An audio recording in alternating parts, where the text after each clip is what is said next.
Kita langsung ke Bang Jazilul. Fawait, kami ingin tahu dalam hari yang sama, luar biasa gerak cepatnya bertemu dengan Golkar dan nanti malam bertemu dengan Demokrat, dengan AHY dan juga SBY. Yang disasar apa sebenarnya, Bang Jazilul?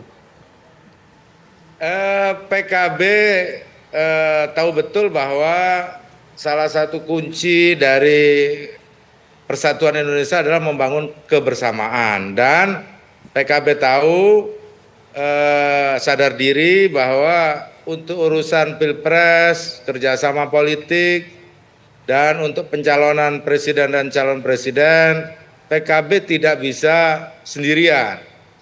Dan PKB sudah membangun kerjasama politik dengan Partai Gerindra.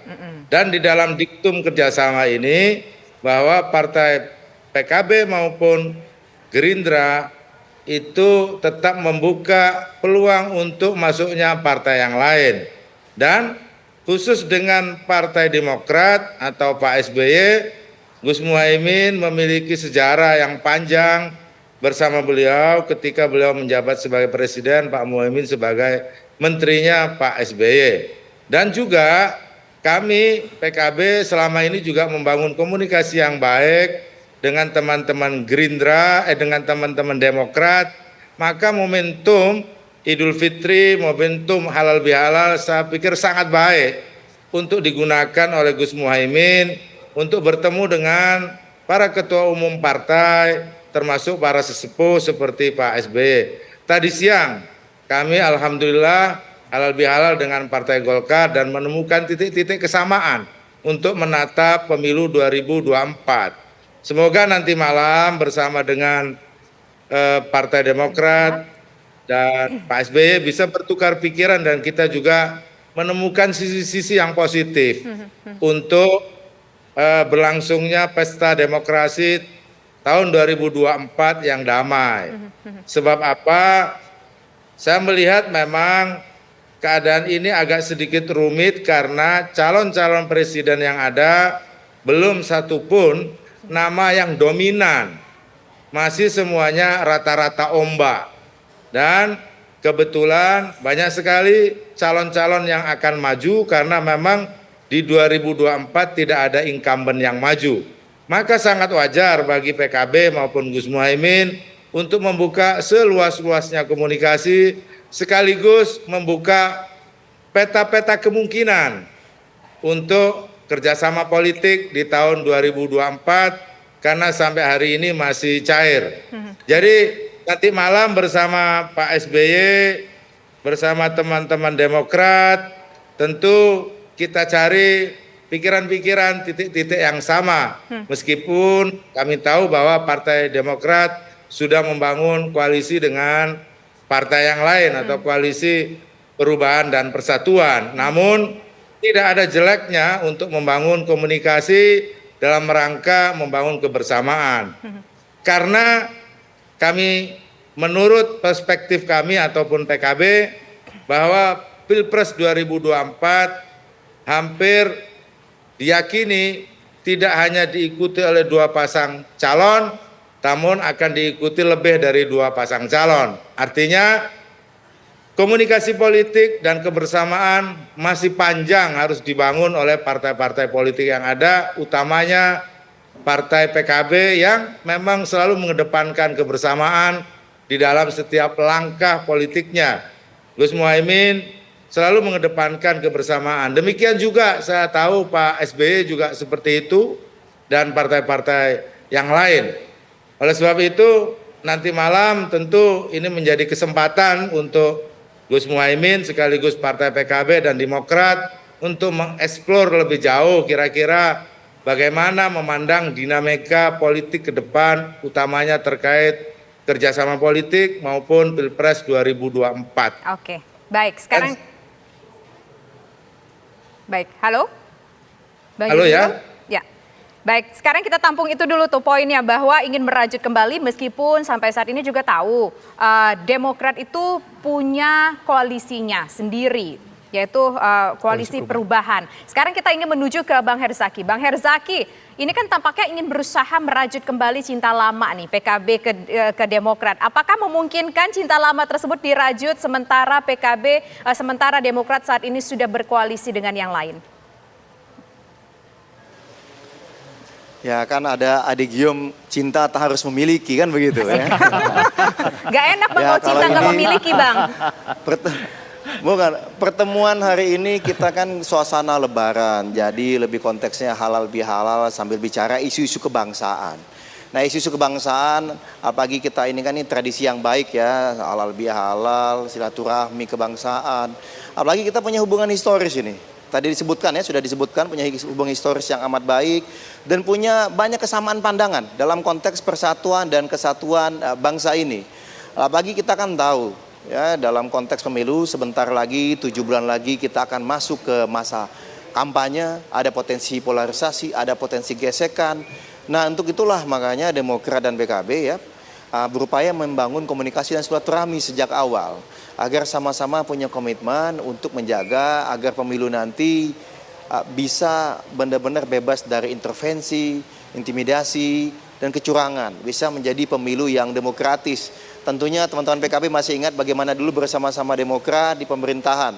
Bagaimana kita memastikan pemilu 2009, lalu pemilu 2014, itu bisa berjalan dengan jujur dan adil serta demokratis. Tanpa ada intervensi, intimidasi, dan juga kecurangan. Nah inilah yang menjadi komitmen kita bersama. Apalagi tadi disampaikan teman-teman PKB ya, apalagi Bang Jazilul tadi sudah menyampaikan juga. Bagaimanapun komunikasi ini harus terus dibuka. Memang kami saat ini di koalisi perubahan mengusung capresnya Anies Baswedan. Nah kalau di Bang Jazilul ini kan di koalisi Kebangkitan Indonesia Raya. Nah, tinggal nanti saya nggak berani bicara capresnya siapa, nanti biar Bang Jazilul lah gitu. Tapi kepastiannya capresnya siapa. Tapi tadi Bang Jazilul bagaimanapun Bang Herzaki, gimana? tapi tadi Bang Jazilul mengatakan bahwa ya kita ada tersirat lah begitu. Memang saat ini PKB bersama dengan Gerindra dan PKB juga sebenarnya mungkin ingin menarik nih Demokrat untuk bergabung bersama dengan koalisi antara Gerindra dan juga PKB. Ada Demokrat di sana mungkin nggak? Apalagi bajunya udah sama hijau nih Bang Herzaki. Ingin menarik PKB tadi rencananya. Iya rencana makanya kita hijau, latar belakang hijau karena tadi udah mau menarik. Karena sehati nih kayaknya nih Demokrat dan PKB ini. Sudah gitu, klop. Kan. Udah klop. Cocok mungkin apakah nanti di koalisi perubahan kan begitu Bang Jazilul ya kan? Atau di mana ya nanti kita bicarakan. Karena itu kan tentu pembicaraan antara Pak SBY, Caimin dan juga nanti Mas AHY. Tapi yang pasti kami ingin sampaikan bagaimanapun Pilpres nanti kemungkinan akan diikuti minimal 3 pasang calon. Sehingga bisa jadi akan ada 2 putaran. Ya katakanlah kalau kami dengan teman-teman PKB di putaran pertama masih berbeda capresnya, ya tentu di putaran kedua harapannya bisa bersama kan begitu ya Bang Jazilul. Ya kan? Nah ini kan tentu kita harus buka semua opsi-opsi gitu. Nah, bagaimanapun nanti pembicaraan lebih detail ada di Mas AHY, ada di Pak SBY dan ada di Gus Imin nanti. Entar dulu. Di Caimin, mohon maaf, nanti saya salah lagi. Baik Ya. Bang Herzaki. Gitu, jadi sangat terbuka, tapi kami mengedepankan bagaimanapun ini inginnya adalah kita sama-sama jaga ini. Pemilu nanti 2024 menjadi peninggalan teman-teman PKB juga. Kan bagian dari pemerintahan kan, ini adalah bagian dari peninggalan di masa lalu 2014 sampai dengan 2024 bisa menyelenggarakan pemilu yang damai, aman, demokratis, bebas dari intervensi, intimidasi dan kecurangan gitu. Baik, sudah saling lempar kode ini Prof. Karim. Kalau Prof. Karim melihatnya Demokrat yang akan tertarik ke kir atau sebaliknya PKB yang akan masuk ke koalisi perubahan. Nah itu dia, tadi kan kode-kodenya sudah disampaikan. Tapi saya bilang tadi ya, PKB ini kalau saya lihat dalam 4 pilpres terakhir, memang intuisi politiknya bagus karena selalu berada di pihak yang menang ya Bang Jazilul ya. Kalau saya lihat 4 pemilu terakhir. Nah tadi saya katakan dengan Demokrat kan cinta lama bersemi kembali. Kalau dengan Golkar yuk kita lanjutkan. Nah sekarang tapi masalahnya itu tadi. Karena ini kan sama-sama memegang mandat partai untuk menjadi calon presiden dan calon wakil presiden. Maka power game menjadi power sharing ini menjadi amat tidak mudah begitu ya. Karena kembali siapa akan mendapat apa gitu ya. Kalau misalnya kalau capres saya pikir tidak akan berubah ya formatnya akan seperti itu. Tapi di posisi cawapres ini, nah itu akan akan dipertimbangkan. Kalau tidak cawapres ya insentifnya apa kan gitu ya. Kembalikan ke sana. Jadi kita, menurut saya tadi Bang Herzaki sudah sangat realistik gitu ya. Komunikasi dijalin, kalau tidak di putaran pertama ya gabung putaran kedua kan gitu ya. Jadi itu ya seperti logo-logo yang tertera di mobil truk gitu ya. Kalau tidak gadis kutunggu jandamu kan gitu ya. Putaran selanjutnya, Prof. Iya kan seperti itu ya. Oke. Itu realistik gitu. Karena politik adalah sesuatu yang real, sesuatu yang logis dan masuk akal. Dan saya sangat senang gitu ya di pembicaraan sore ini semuanya mengarah ke yang logis, masuk akal. Jadi politik jauh dari intimidasi menjadi sesuatu yang entertaining Oke. citizen gitu ya. Menjawab judul kita hari ini, Koalisi Inti KIB KIR, siapkan koalisi besar. Apakah mungkin itu terwujud? Apakah mungkin terwujud kalau tadi yakin semuanya mengatakan akan ada 3 capres-cawapres? Kalau seandainya ada koalisi besar tersebut, apakah terwujudnya nanti di putaran pertama atau mungkin di putaran kedua? Atau jangan-jangan di putaran kedua, Prof? Saya bersetuju. Biarlah perkawinan ini alamiah gitu ya. Jangan terlalu dipaksa-paksakan gitu ya. Koalisi besar biarlah di putaran kedua gitu ya. Perkara nanti mau ke yang mana, di kedua itu lebih realistik dan lebih masuk akal.